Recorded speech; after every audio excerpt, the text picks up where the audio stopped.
In today's United States, saying we should share power with China is one of the quickest ways to end a political career.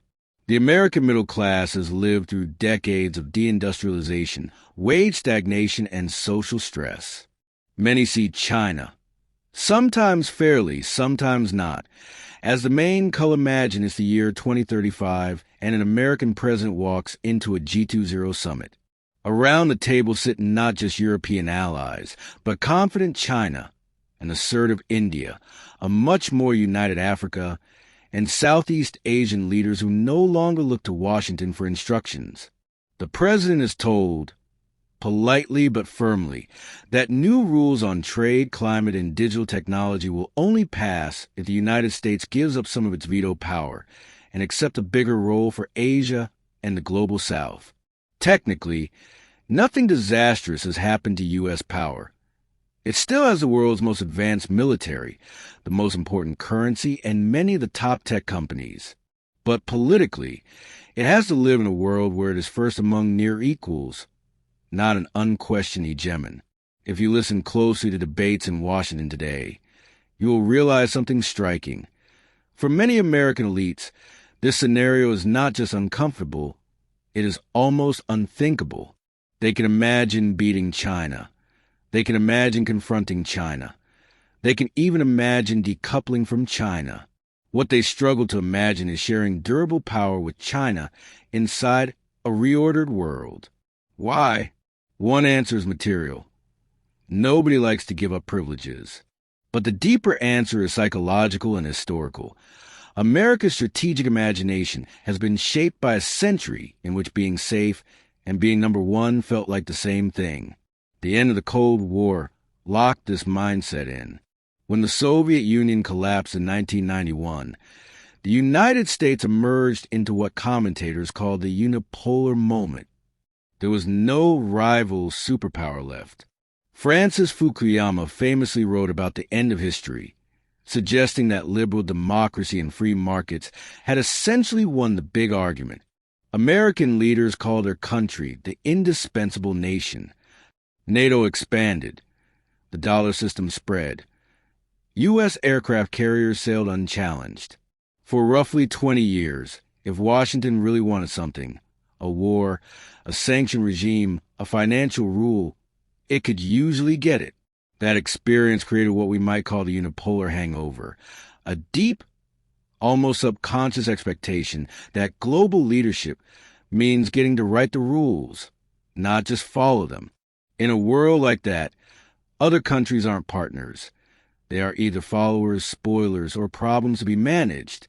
Sharing power in this mindset doesn't feel like normal adjustment. It feels like loss. But the hangover is only one part of the story. There is another ingredient that the Singaporean diplomat Kishore Mahbubani calls assumption of virtue. Most Americans genuinely believe that their country, despite its mistakes, is on the right side of history. The U.S. sees itself as a force for freedom, democracy, and human rights. Its universities, movies, charities, and even many of its critics repeat this basic narrative. Yes, America makes errors, but its intentions are nobler than those of its rivals.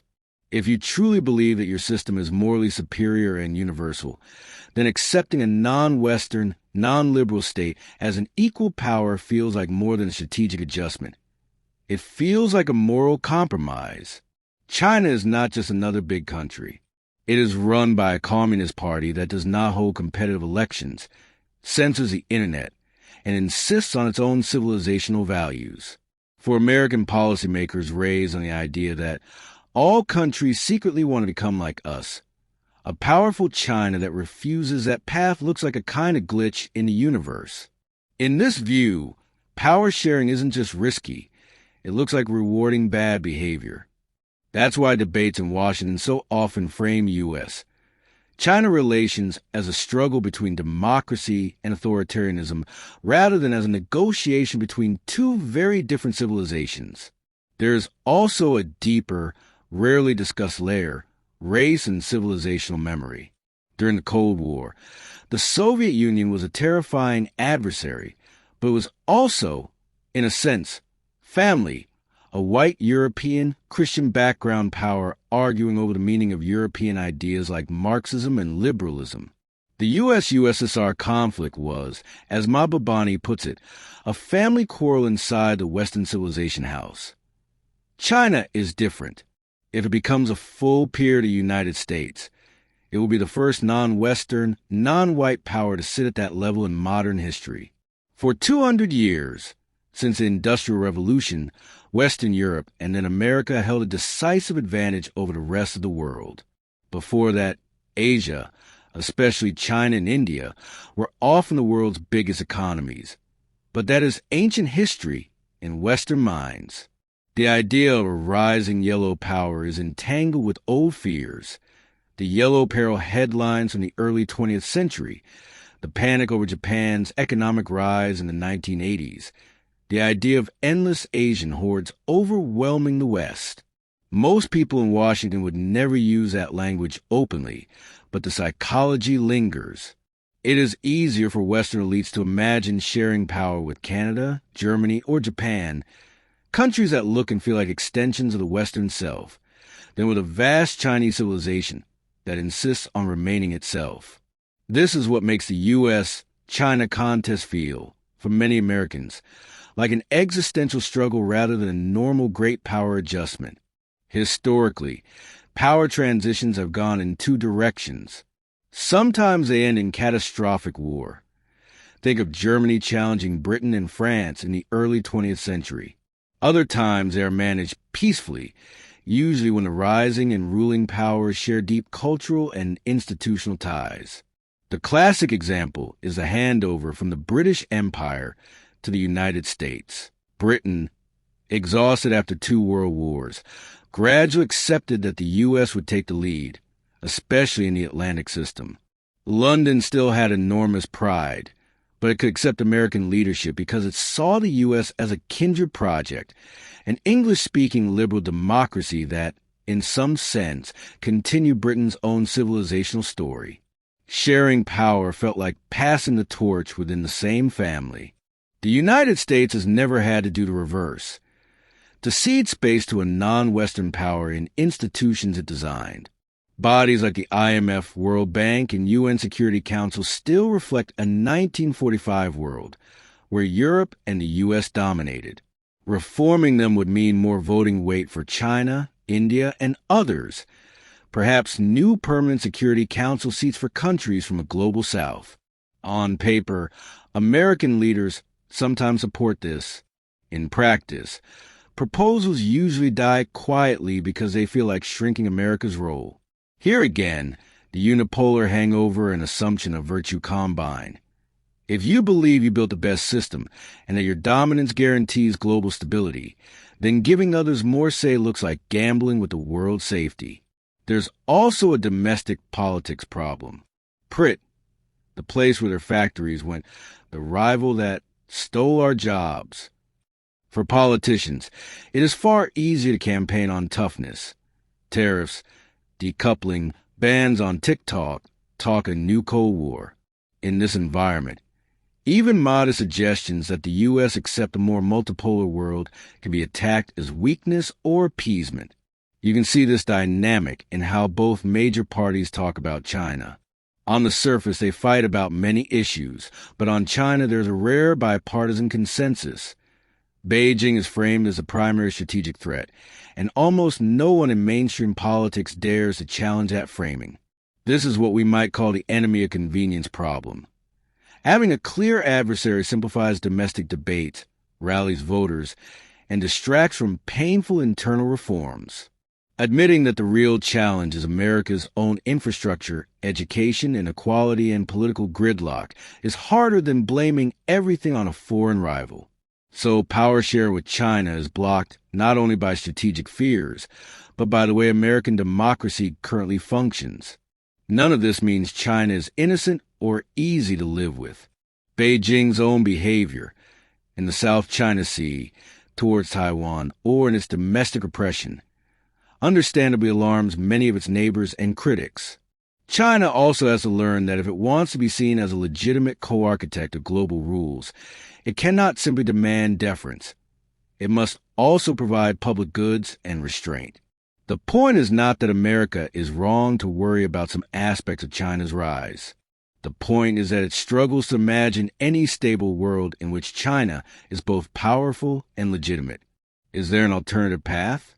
One possibility is a managed power-sharing arrangement that looks less like a single empire and more like a crowded boardroom.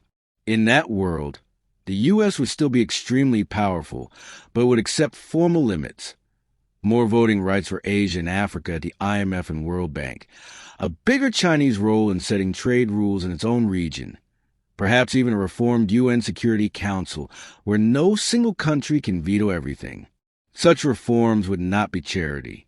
They would be a bet that a system seen as fairer by the global South is safer for everyone, including the U.S. Sharing power could buy legitimacy and cooperation on issues that no country can solve alone: climate change, pandemics, financial crises, AI governance. The question is whether America's political culture, still shaped by the memory of absolute primacy, can pivot from a mindset of domination to one of co-leadership. That would require American citizens and elites to redraw their mental map, to see leadership not as always being on top, but as being indispensable in building coalitions where others also matter. It would mean accepting that sometimes Chinese proposals will win on their merits, that sometimes India or Brazil will set the agenda, that sometimes compromise with systems we don't admire is better than endless confrontation. This is a hard psychological shift, especially for a country raised on the story that it saved the world in 1945 and 1989. But the alternative may be worse: a slow, grinding conflict with China in which both sides bleed resources, scare their neighbors, and neglect domestic renewal, only to find that, by the time the dust settles, neither of them truly runs a world anymore. The uncomfortable truth is that the greatest long-term threat to American leadership is not simply China's rise. It is America's own inability to imagine being powerful in a world it does not fully control. The 21st century will not go back to the unipolar moment. Asia is rising. The global South is more assertive. Technology is diffusing. The question is whether the United States can do something it has never had to do before: stay strong, prosperous, and influential without insisting on being alone at the top. Because in the end, the real test for America is not whether it can stop China from rising. That moment has already passed.